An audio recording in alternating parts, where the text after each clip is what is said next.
Great. Are you Dylan Harner appearing there from the jail? Yes, sir. All right.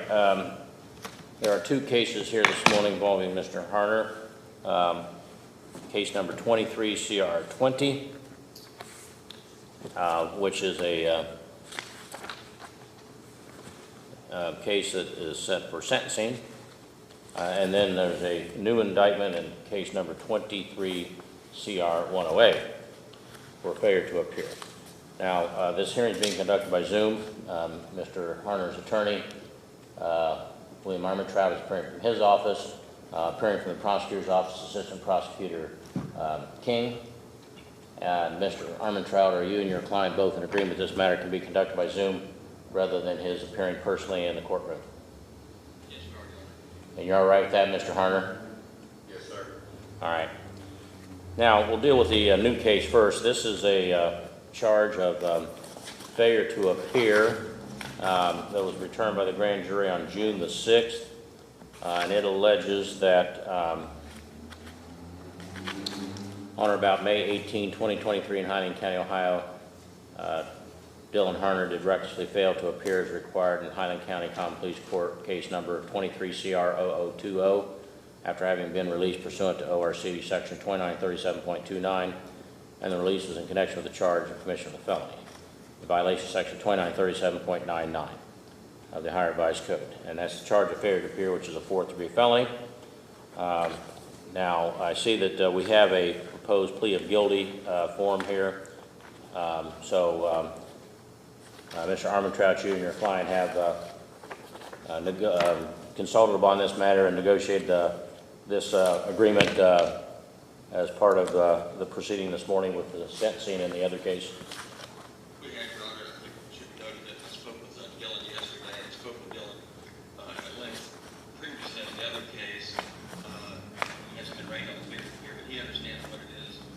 What I had filed for discovery, but the discovery of failure to appear is about 3 pages. And even there was a prior hearing, he didn't show up for it, and that would be all that there is. And I believe that he understands it and is prepared to go forward on that also. All right. Is that the case, Mr. Harner? Yes, sir. All right. And I note that you did fill out your financial disclosure form for that case, and everything on this financial disclosure form is correct? Yes, sir. All right. Then court will appoint Mr. Armentrout to represent you in that matter as well. All right. So we'll address that case first. Well, let me go back up. In case number 23 CR 20,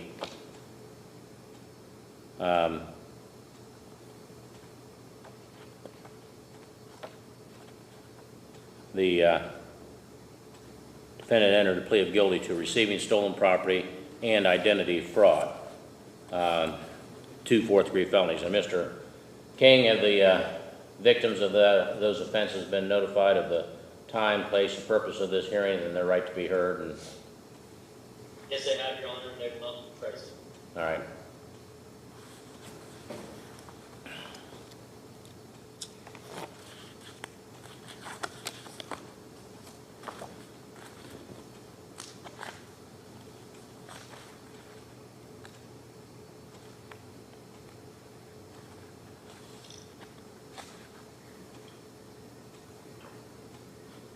All right.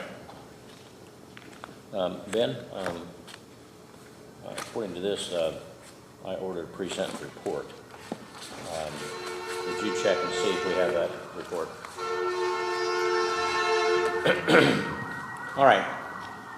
Now, Mr. Harner, I have and we'll go to 223 CR 108. That's the new charge, the failure to appear. And I'm going to hold up this plea agreement form. It has your name and case number and says you're pleading guilty to that charge. You recognize that form? Yes, sir. Okay. And on page 3, about a quarter of the way down the page, there's a sentence that reads, I enter this plea voluntarily. And is that your signature immediately below that sentence there? Yes, sir.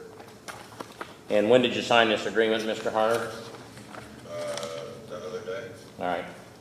When you signed it, did you understand that it was an agreement to plead guilty, which means there's not going to be a trial, and the next step in your case would be a sentencing hearing? Yes, sir. And did Mr. Armentrout explain everything to you and go over it with you and answer any questions that you had? Yes, sir. And do you feel that you had enough time to fully consider this matter before making the agreement to sign this document? Yes, sir. And since it's been a couple of days since you signed it, is this still what you want to do? Yes, sir. And are you entering into this plea agreement voluntarily? Yes, sir. All right, now the agreement states, thank you, that you are going to plead guilty to the charge of failure to appear in violation of section 2937.29 or 99 of the Higher Revised Code of fourth degree felony. States that you understand the penalty for that could be a minimum of 6 months in prison and a maximum of 18 months and a fine of $5,000. You understand that? Yes, sir. And you're facing the same sentence in the other case or the two fourth degree felonies there, 6 to 18 months. So if the maximum prison term is imposed in each case, in each offense consecutively, one after the other, it means it'd be a maximum of 54 months. Do you understand that? Yes, sir. And then there could be a maximum fine of $15,000. You understand that? Yes, sir. And I know that you have a charge you're facing in Claremont County. Are you facing any other felony charges anywhere else?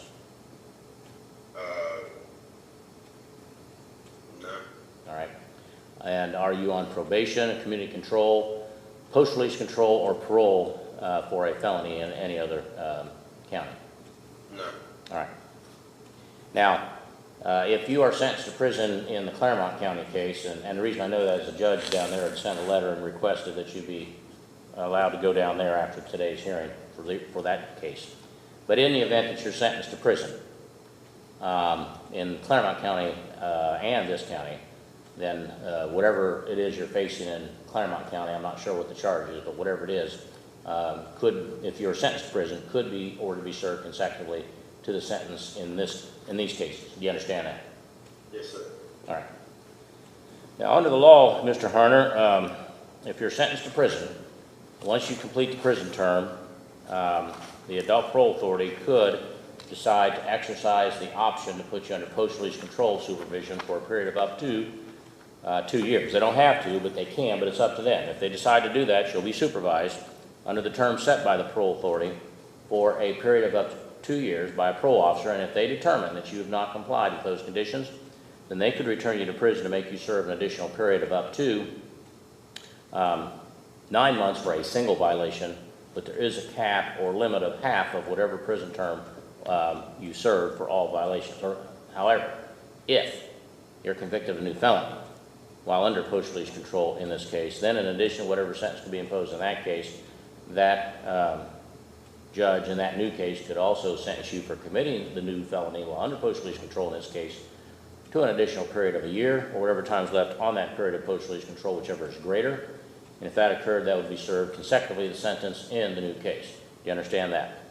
Yes, sir. All right, now, this offense is not a mandatory prison offense, Mr. Harner, so it is possible that instead of going to prison, you could be put under what's called community control for a period of up to 5 years on a term set by the court.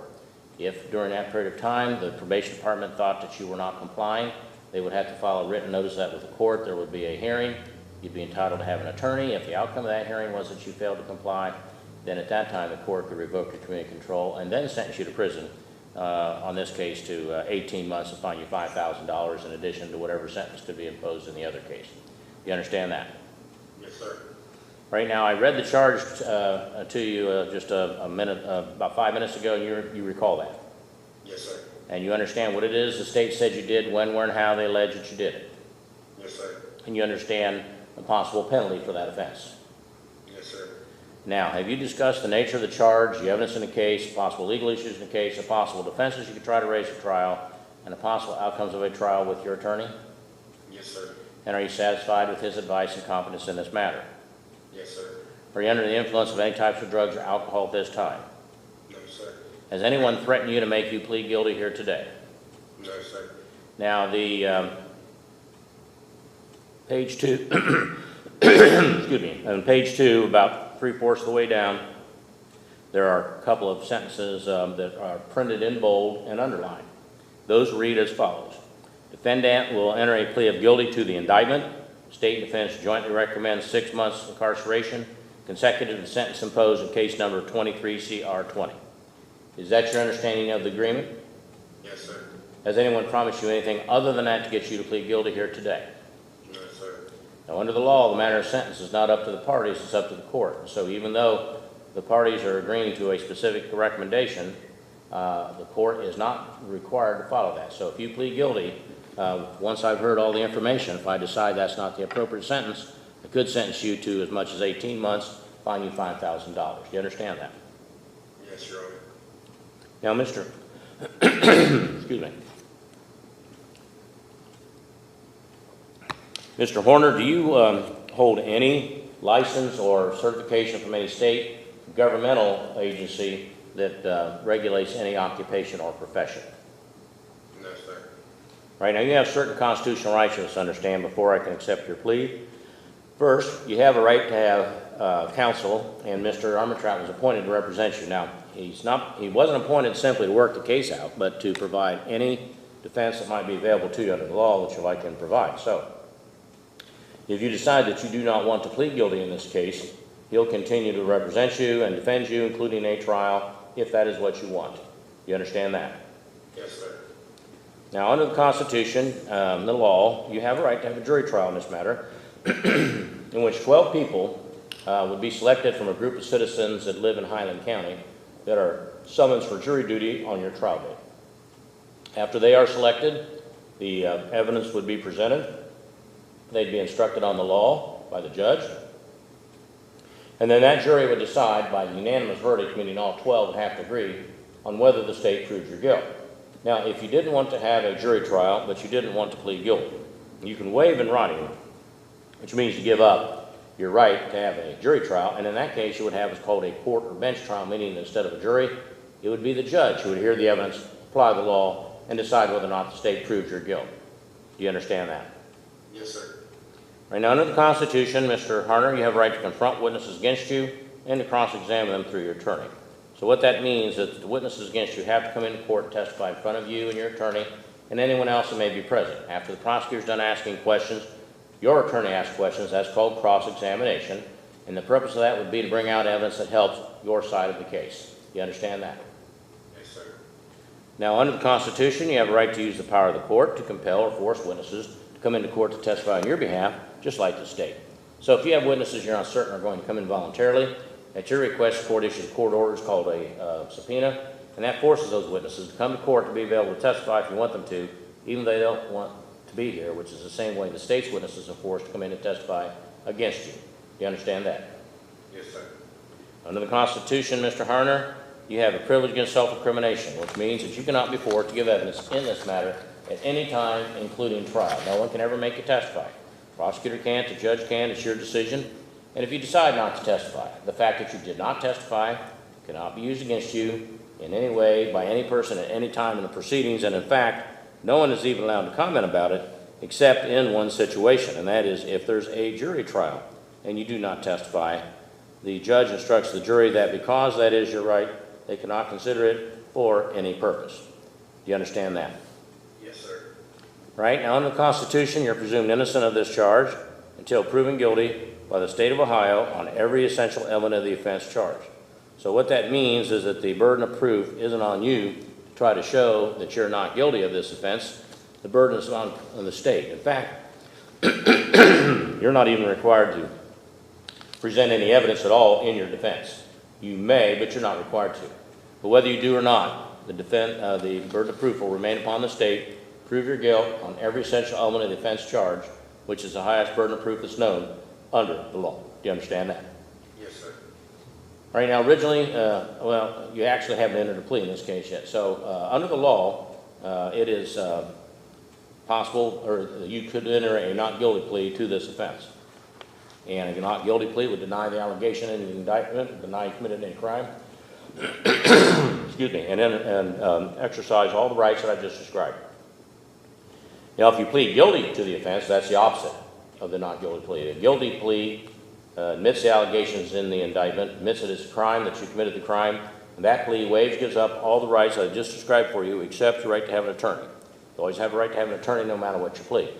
With that exception, your plea of guilty, waives, gives up your right to a jury or court trial, waives, gives up your right to confront witnesses against you and cross-examine through your attorney, waives, gives up the right to use the power of the court to compel or force witnesses to come to court to testify on your behalf, the same as the state. Wage gives up your privilege against self-incrimination because you're saying you're guilty, that's what you define you guilty. The wage gives up your presumption of innocence because if you say you're guilty, the state's not required to prove you're guilty. It subjects you to being sentenced immediately by the court, which is what's likely to happen today. And it wage gives up any right to file an appeal that you think you may have had for any alleged violations of your rights up until today. Now, if you are sentenced to the maximum sentence or under other certain circumstances, you can file an appeal. That would have to be filed within 30 days of your sentencing entry being filed. Do you understand all of that? Yes, sir. And are you a U.S. citizen, Mr. Horner? Yes, sir. Now, do you have any questions about the charge, the possible penalty? No, sir. You understand it? Yes, sir. Do you have any questions about the plea agreement? No, You sir. understand it? Yes, sir. And again, you understand the recommendation on the sentencing is not binding on the court. Yes, sir. You have any questions about the constitutional rights I've explained? No, sir. Do you understand those? Yes, sir. Do you have any questions about the plea of guilty, what it means, and what will happen if you enter that plea here today? No, sir. You understand that? Yes, sir. Now, I didn't tell you this originally, but if you do need to talk with your attorney privately, I can let you and him go into what's called a breakout room on a screen. It'll be just the two of you in the screen, and the deputy will step out while you're doing that, and no one else will be able to see you or hear you. So do you have anything you need to talk with him about or any questions you would like to ask him before we go any further? Yeah, actually, I would. All right? I'm going to create a breakout room here, and there will be a button that's going to pop up that says join breakout room, and you'll need to click on that, and then when you're done, you'll click leave the breakout session, and then you'll have to log back in. The deputy will step out of the room while that's taking place. Okay, sir. Thank you. You're welcome.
All right, we're back on record. Now, Mr. Harner, do you have any questions about anything I've explained then here this morning? No, Your Honor. All right. And is there anything else you need to talk to your attorney about before we go any further? No, sir. All right, then is it your decision to withdraw your not guilty plea and plead guilty to the charge pursuant to the agreement that we've just gone over? Yes, sir.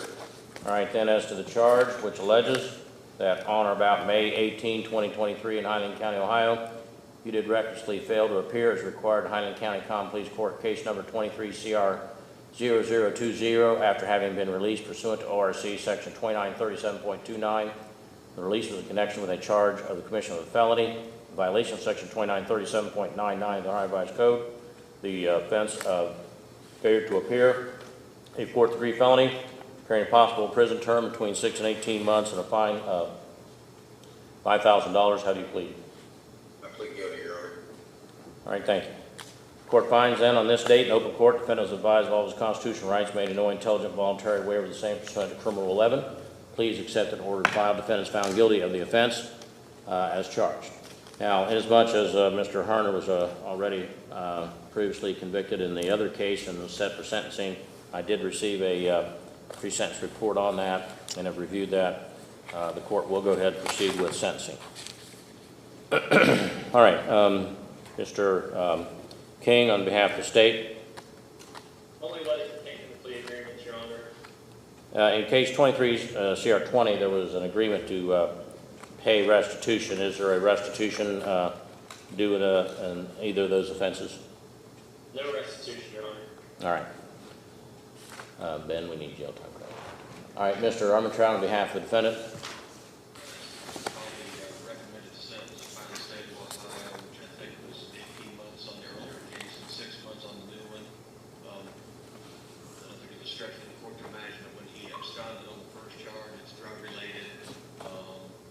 No recommended treatment at this point in this case, but on the figures up here, Judge, you can see that he owned responsibility for this immediately. I mean, he was just indicted, I think, at the last grand jury this month, and he's already accepted responsibility for losing the ranked action. So we asked the court to impose the recommended sentence. He's actually indicted on June the 6th. But all right. Mr. Yeah, okay. That's why I thought that's what you meant. All right, Mr. Harner, anything you'd like to say? I just had that monkey on my back, Your Honor, and I couldn't shake him, and I'm going to use this time to better myself and get rid of this addiction once and for all.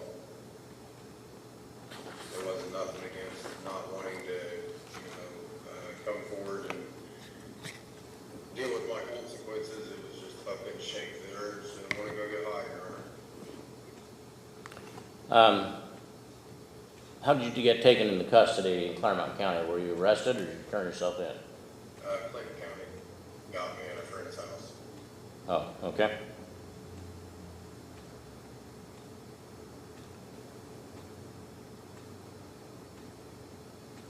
All right.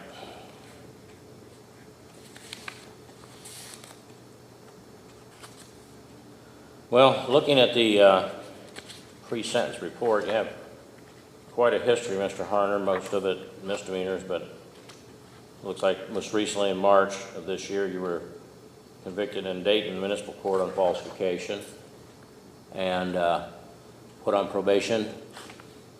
January of this year, probation in Hillsborough Municipal Court for theft and disorderly conduct. 2019, an assault in Brown County. Failure to comply in Clinton County in 2017. You originally received 2 years of community control in the STAR program and were found guilty of a PV on April the 9th of 18 and sentenced to 12 months in prison at that time.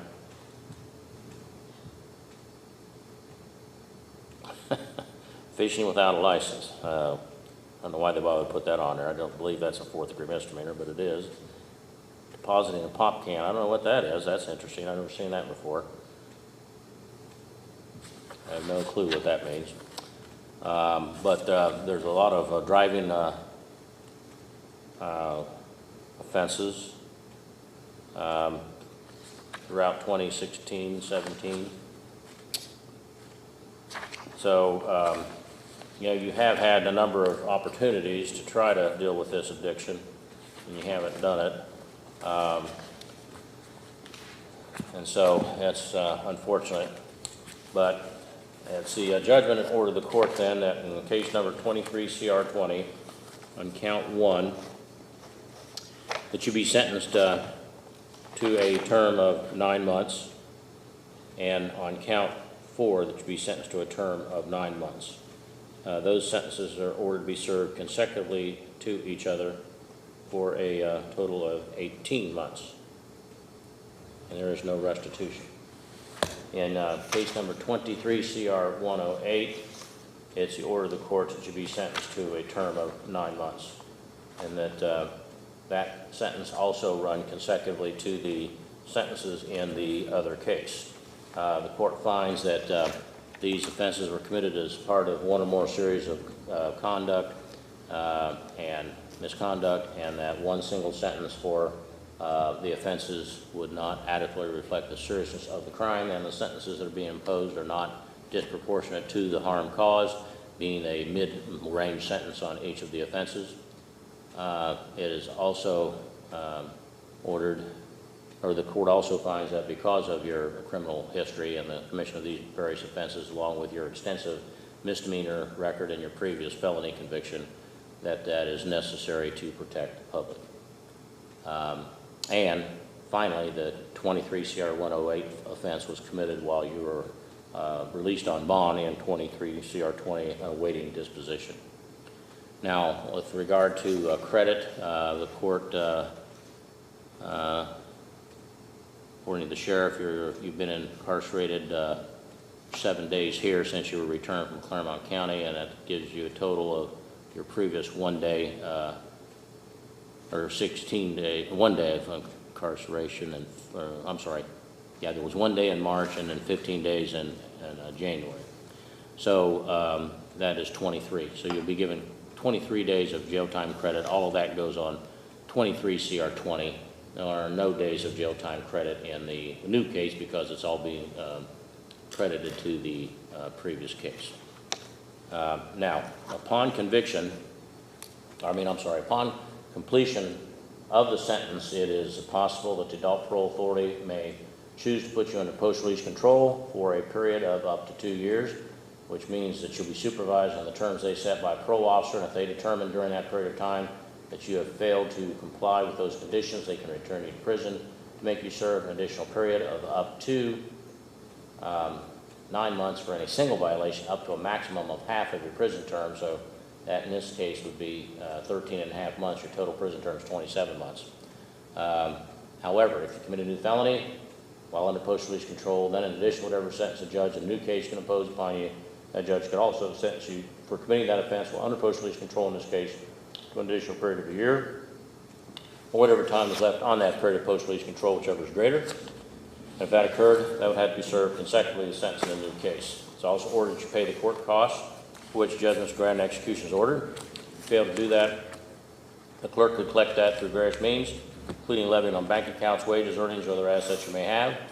If that doesn't collect it, then upon completion of your prison term, not while you're in prison, but once you get out, the court could permit you to do community service in this county and give you credit for each hour you worked in an hourly rate set by the court. Each hour you work would reduce your judgment by that amount until paid in full. All right, is there anything further from counsel? No, Your Honor. All right, you're remanded back to custody, Mr. Harner. Deputy, the court has been in communication with Claremont County, and they would ask, and we'd notify them that he would be available after this morning. So if they come to get him before you scheduled to transport him, I told them if they didn't get him by the end of next week, that you guys would go ahead and transport him to CRC. But if they come and get him before that, then they said they would transport him because of my understanding there's going to be a jail term imposed in that case as well, or prison term. Okay. So we'll send you an entry to that effect here later this morning. Okay, thank you. Thank you. If you could get us Mr. Hill, please.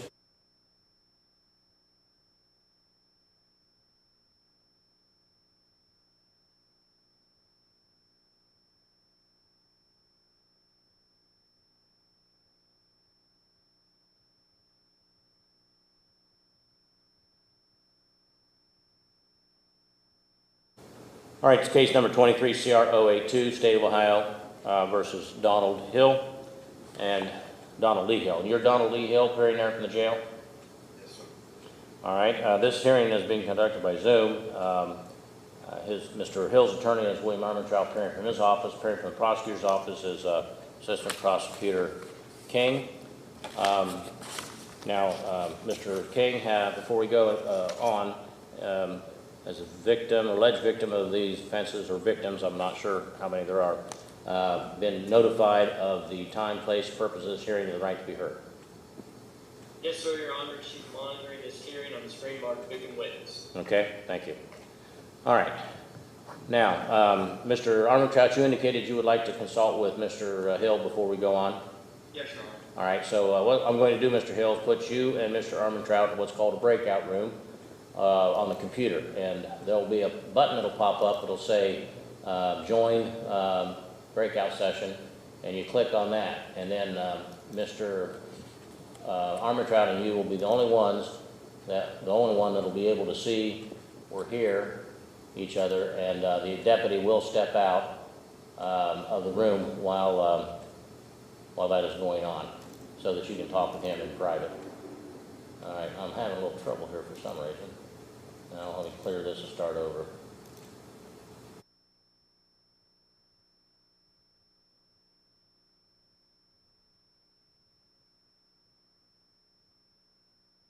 On the leave the meeting and then have to be readmitted into the session.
All right, we're back on record. Mr. Hill and Mr. Armentrout have returned from their breakout session. Now, Mr. Hill is charged in a 5-count indictment with 5 counts of sexual battery, all third-degree felonies. The matter was scheduled today for a plea hearing, and I have been presented with a plea of guilty form. So are we going forward on this, Mr. Armentrout? Yes. All right. You might need to turn up your volume a little bit. I'm having trouble hearing you. Hear me now? Yeah. And I'll turn mine up to maximum. I was about 90, so that might help a little bit. All right. So, Mr. Hill, I've been presented with this plea of guilty form, which indicates you're going to plead guilty to counts 1 and 2 of the indictment. Now, I'm going to hold that up to this camera on my computer. It has your name and case number, and it says plea of guilty, and it lists those 2 counts. You see that? Yes, sir. And you recognize that form? Yes, sir. On page 3 of this agreement, about halfway down the page, there's a sentence that reads, "I entered this plea voluntarily," and immediately below that appears to me to be the signature Donald L. Hill. And I'm going to hold that up to the camera and ask you if that is your signature there that I'm looking at on this form. Yes, sir. And when did you sign this agreement, Mr. Hill? I believe it was Tuesday. All right. When you signed this document, did you understand that it's an agreement to plead guilty, which means there won't be a trial, and the next step in this case would be a sentencing hearing? Yes, sir. And did you have your attorney explain everything to you and answer any questions you have and go over this with you before you signed it? Yes, sir. And do you feel that you had enough time to fully consider the matter before you signed the agreement? Yes, sir. Do you feel that you were rushed or pressured in any way into doing this? No, sir. And since it's been about 3 days since you signed it, is this still what you want to do today? Yes, sir. And now, are you entering into this agreement to plead guilty today voluntarily? Yes, sir. All right, now on page 1, as I indicated, it says you're going to withdraw your not guilty plea and plead guilty to counts 1 and 2. Both of those are sexual battery under 2907.03A5 of the Ohio Revised Code. Both are third-degree felonies. Further states that you understand that the penalty for that offense, each of those, could be a minimum of 12 months or a maximum of 60 months, and there are certain levels in between that. There could also be a fine of $10,000. And if the maximum was imposed on each count, that could be a maximum of 120 months or 10 years and a maximum fine of $20,000. Do you understand that? Yes, sir. And are you facing any felony charges in any other jurisdiction? No, sir. And are you currently on community control, probation, parole, or post-release control for a felony? No, sir. Now, under the law, if you're sentenced to prison for this offense or offenses, once you complete the prison term imposed, it is mandatory that you be put under what's called 5 years of post-release control supervision, which means you'll be supervised by a parole officer under terms set by the parole authority, and if during that period of time they determine that you have failed to comply, they could return you to prison to make you serve an additional period of up to 9 months for any single violation, up to a maximum of half of your prison term for all violations. But if you commit a new felony, then in addition to whatever sentence a judge in the new case has imposed, that judge could also sentence you for committing that offense while under post-release control in this case to an additional period of a year, or whatever time is left on that period of post-release control, whichever is greater. If that occurred, that would have to be served consecutively as sentence in the new case. Do you understand that? Yes, sir. All right, now, under the law, a prison term is not mandatory for these offenses. And so what that means is that you could get what's called community control or probation. And that means that you would be put under supervision of the probation department for a period of up to 5 years on a term set by the court.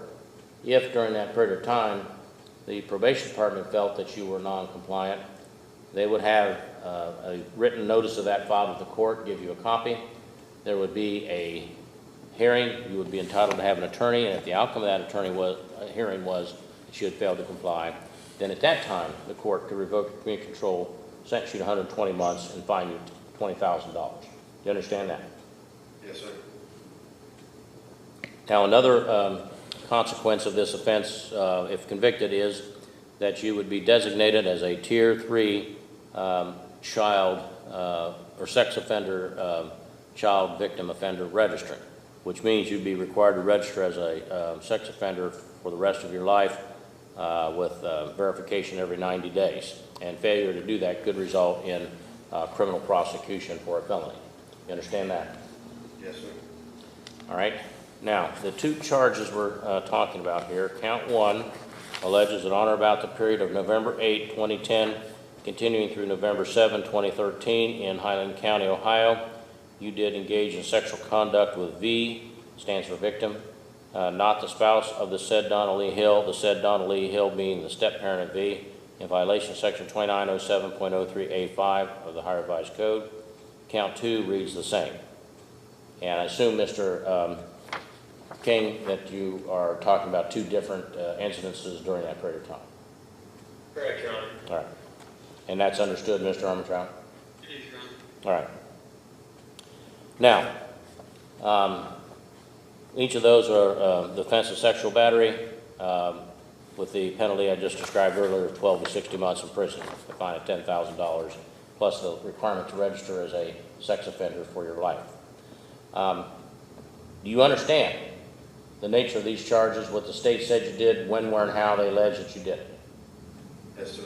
Do you understand the possible penalty? Yes, sir. Have you discussed the nature of the charges, the evidence in the case, the possible legal issues in the case, possible defenses you might try to raise at trial, and the possible outcomes of a trial with your attorney? Yes, sir. Are you satisfied with his advice and competence in this matter? Yes, sir. Are you under the influence of any types of drugs or alcohol at this time? Yes, sir. Are you taking any prescription drugs there at the jail? Just some meds through the psychiatrist. And is any of that medication interfering with your ability to talk with your attorney, to understand what I'm telling you, to express your thoughts accurately? I don't think so. Okay.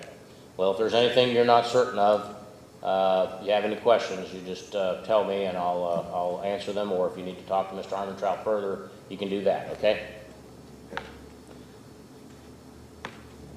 Has anyone threatened you to make you plead guilty here today, Mr. Hill? Now, on page 2 of this agreement, toward the bottom, there's several sentences that are printed in bold and underlined. I'm going to read those at this time. Defendant shall enter a plea of guilty to count 1 and count 2. State will dismiss remaining counts. State defense jointly recommend 36 months incarceration on count 1, consecutive to 42 months incarceration on count 2. Defendant shall be a Tier 3 registered sex offender. So the recommendation is for 78 months total prison term, which is 6.5 years. Now, is that your understanding of the agreement, Mr. Hill? Yes, sir. Has anyone promised you anything other than that to get you to plead guilty here today? No, sir. Now, under the law, Mr. Hill, the matter of sentencing is up to the judge, not to the parties. And so even though there's an agreement as to what the sentence should be, the court is not required to follow that agreement. I can, after considering all the information that's submitted, determine that that's not the correct sentence, and I could impose a different sentence anywhere from 12 months as a minimum up to 120 months as a maximum. Fine you $20,000. You understand that? Yes, sir. Now, do you hold any license or certification from any state governmental agency that regulates any occupation or profession? No, sir. All right, now you have constitutional rights you must understand before I can accept your plea here this morning, Mr. Hill. First, you have a right to counsel, and Mr. Armentrout was appointed to represent you. Now, that appointment isn't simply to work the case out. It's to provide any defense that could be available to you under the law that you would like him to provide. So, if you decide that you do not want to do this, that you don't want to plead guilty, that you would rather defend against the charges, he'll continue to represent you to provide that defense, including a trial, if that is what you want. You understand that? Yes, sir. All right, now under the Constitution, you have a right to have a jury trial in this matter, in which 12 people would be selected from a group of citizens that live in Highland County that are summoned for jury duty on your trial date. After those people were selected, the evidence would be presented, then they would be instructed on the law, and then that jury would decide by unanimous verdict, meaning they all 12 would have to agree, on whether the state proves your guilt. Now, if you didn't want to have a jury trial, but you didn't want to plead guilty, you could waive in writing, which means to give up your right to have a jury trial, and then you would have what's called a court or bench trial, meaning the judge would be the one to hear the evidence, apply the law, and decide whether or not the state proves your guilt. Do you understand that? Yes, sir. Under the Constitution, Mr. Hill, you have a right to confront witnesses against you and to cross-examine them through your attorney. What that means is that the witnesses against you would have to come into court and testify in front of you and your attorney and anyone else that's present. After the prosecutor's done asking questions, your attorney would ask questions. That's called cross-examination, the purpose of which is to bring out evidence that helps your side of the case. Do you understand that? Yes, sir. Under the Constitution, Mr. Hill, you have a right to use the power of this court to compel or force witnesses to come into court to testify for you, just like the state. So if you have witnesses that you're not certain are going to come in voluntarily, at your request, the court will issue a court order. It's called a subpoena, and that forces people that are named in the subpoena to come to court to be available to testify if you want them to, even though they don't want to be here, which is the same way the state's witnesses are forced to come to trial to testify against you. Do you understand that? Yes, sir. Now, Mr. Hill, under the Constitution, you have a privilege against self-incrimination, which means you cannot be forced to give evidence in this matter at any time, including trial. No one can ever make you testify. The prosecutor can't, the judge can't. You make that decision. If you decide not to testify, the fact that you did not testify in this matter cannot be used against you at any time by anyone in the proceedings. And in fact, no one can even comment about it except in one situation. If there's a jury trial and you don't testify, the judge instructs the jury that because that is your right, they cannot consider it for any purpose. Do you understand that? Yes, sir. All right, now under the Constitution, Mr. Hill, you are presumed innocent of these charges until proven guilty by proof beyond a reasonable doubt by the state of Ohio on every essential element of each of the offenses. So the burden of proof isn't on you to try to prove you're not guilty, simply because you've been charged. In fact, under the law, you don't have to present any evidence at all. You may, but you're not required to. But whether you do or not, the burden of proof will remain upon the state to prove your guilt by proof beyond a reasonable doubt on every essential element of the offense charged, which is the highest burden of proof that's known under the law. Do you understand that? Yes, sir. Now, originally you entered a plea of not guilty, Mr. Hill. That plea denied the allegation in the indictment, denied you committed any crime, and it exercised or invoked all the rights that I've explained to you. Now, if you change your plea from not guilty to guilty, that is the complete opposite of the not guilty plea. The guilty plea admits the allegations in the indictment, admits that they're a crime, and that you committed that crime. And that plea waives, gives up all of the rights that I've just described for you today, except your right to have an attorney. You always have a right to have an attorney no matter what your plea. But with that exception, your plea of guilty would waive or give up your right to a jury or court trial. It would waive or give up your right to confront the witnesses against you and to cross-examine them through your attorney. It would waive or give up your right to use the power of the court to compel or force witnesses to be in court to testify for you, the same as the state. It would waive or give up your privilege against self-incrimination, excuse me, because if you say you're guilty, that's what you find you guilty. It would waive or give up your privilege against your presumption of innocence, because if you say you're guilty, then the state doesn't have to prove you're guilty. Now, a plea of guilty also waives or gives up any right to file an appeal that you think you could have had up until this point in the proceeding. Now, if you were to be sentenced to the maximum sentence or under other certain circumstances, you could file an appeal. That appeal would have to be filed within 30 days of the sentencing entry being filed. And finally, it would subject you to being sentenced immediately by the court, which is likely what would happen if you plead guilty here today. Now, do you understand all of that? Yes, sir. And are you a U.S. citizen, Mr. Hill? Yes, sir. Now, do you have any questions about the charges or the possible penalties? No, sir. You understand them? I think so, sir. Well, you think so. You understand what the possible prison term is of 12 to 60 months on each case consecutive for up to 20, meaning 12 to 120 months. You understand that? Yes, sir. And you understand you could be fined $10,000 on each count? Yes, sir. And you understand that you will have to be designated as a sex offender registrant for the rest of your life once you get out of prison?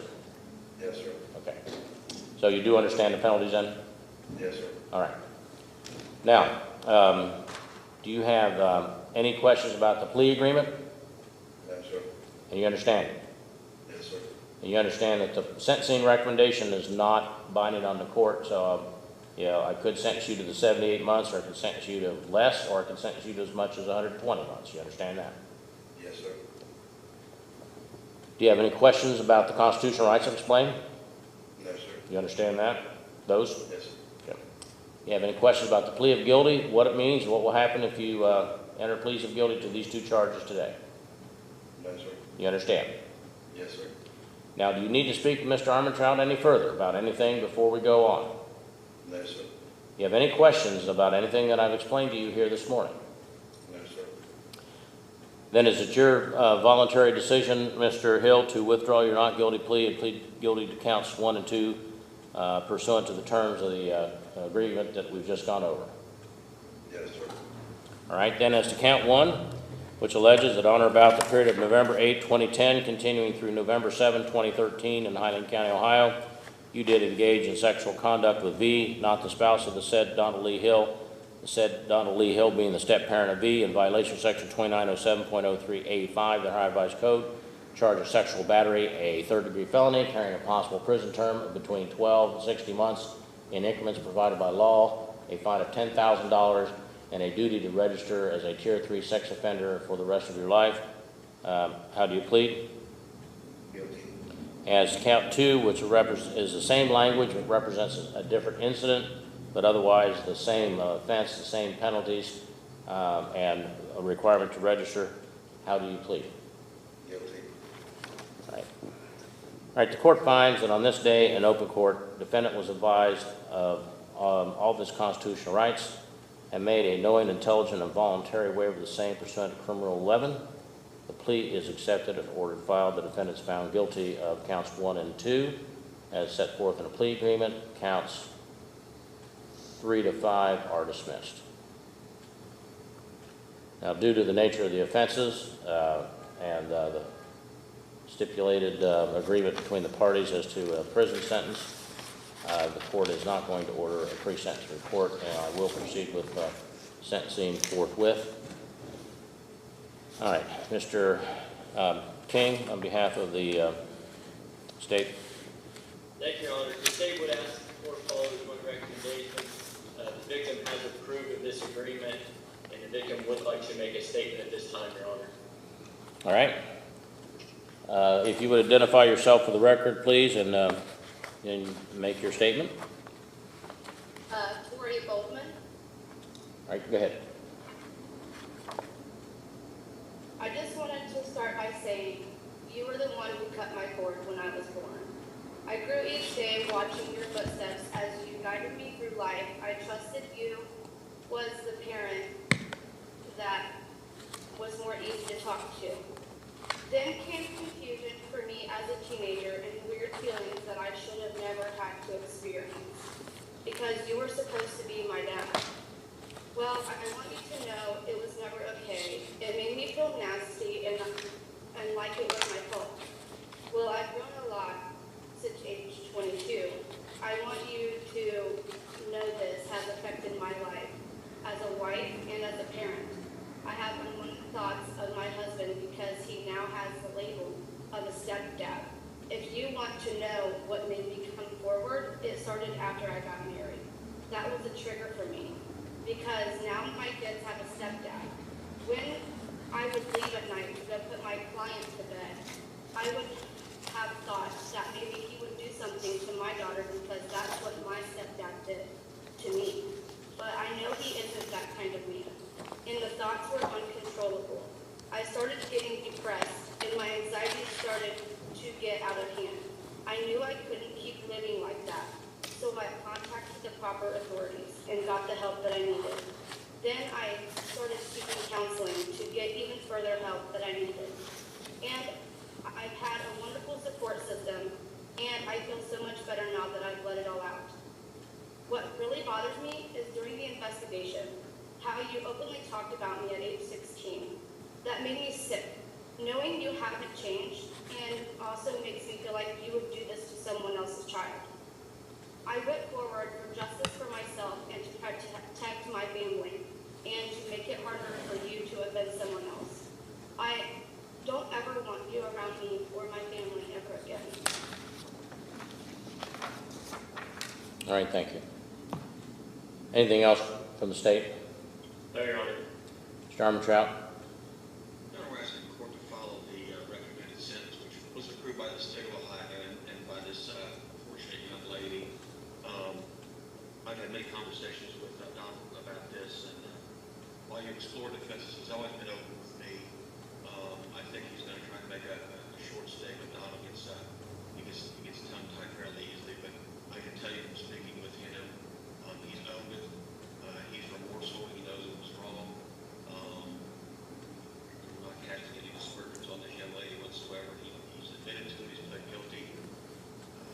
There is no excuse. I think he does have a couple words he'd like to address the victim. And we hope the court will follow the resolution way we work this case out. That's all. Okay. Mr. Hill, anything you would like to say? I just want to say to Ms. Bowman, I'm very sorry. I hope that within time she can find time in order to forgive me. All right. Well, before I pronounce the sentence, I'm going to inform you of your duties to register as a sex offender. I do have this form before me that indicates that you signed this, I believe, on August the 8th. I'm going to hold that up to the camera and ask you if you recognize that form and your signature there at the bottom. Yes, sir. All right. Now, under the law, you are hereby designated as a Tier 3 sex offender child victim registrant, which means you'll be required to register for the rest of your life as a sex offender with periodic verification. First of all, you must register with the sheriff of the county in which you establish a residency not later than 3 days after you go into that county, or if you're going to stay there temporarily for more than 3 days.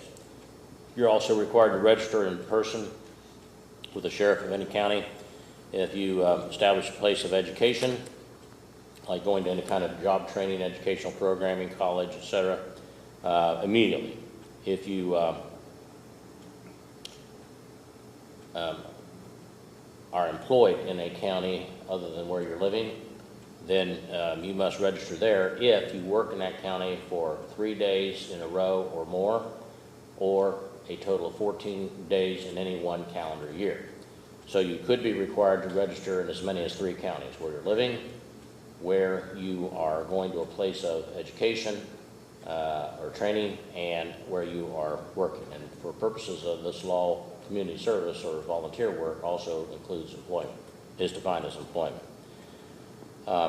If you are going to be absent from your residential location for 7 days or more, a vacation, go to visit family, hospitalized or something like that, you must notify the sheriff of that and how long it is expected that you will be away from your residence, and the information about the location and of where you will be living or staying during that absence.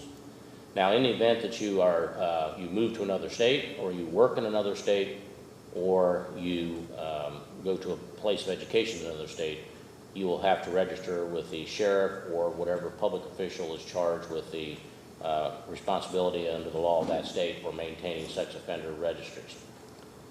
If you're going to change your residence, employment, or place of education, you must provide written notice of that to the sheriff of the counties where you are registered.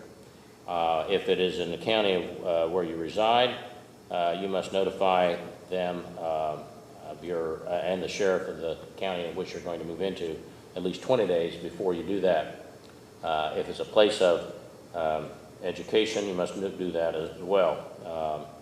Now, 20 days in advance. For employment, you have up to 3 days after you move or change, because you can work in any county for 3 days, up to 3 days in a row without registering. Now, in the event that you should not have a fixed address, You shall include a detailed description of the place or places you'll be staying, and no later than the first business day immediately following that date that you do obtain a fixed address, you must register that with the sheriff. Now, under federal law, you're required to report any plans for international travel to your registering authority at least 21 days before the travel, and if that you fail to do that, you could be subject to both federal and state prosecution for a felony. If you have any change in your vehicle information, any email addresses, internet identifiers, or telephone numbers that you are using or that registered to you, you must also provide changes or notice of those changes with the sheriff or sheriffs of the counties in which you're registered. Now, you'll be required to verify this information in each of the counties at least 90 days, every 90 days in person. Can't be by email or phone call or Zoom or anything else. It has to be in person. And you cannot do that any earlier than 10 days before the verification date. So your verification date will be every 90 days. You could re-verify 80 days, after 80 days, 10 days before that. So between the 80th and 90th day is when you can do that. And at this point, your residence is in Highland County, so if you were released back to Highland County, then the address of the sheriff's office is there at 130 Homestead Drive at Hillsborough. If you fail to comply with any of these requirements to register, verify periodically, provide notices of changes in any of the information, residence, employment, or place of education, you would be subject to criminal prosecution under Chapter 2950 of the Ohio Revised Code, which is a felony. And for the record, Mr. Hills acknowledged that he had read these rights previously and has signed it, so I'm going to sign it now.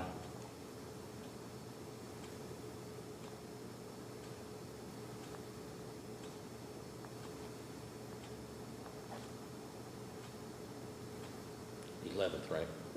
Yes.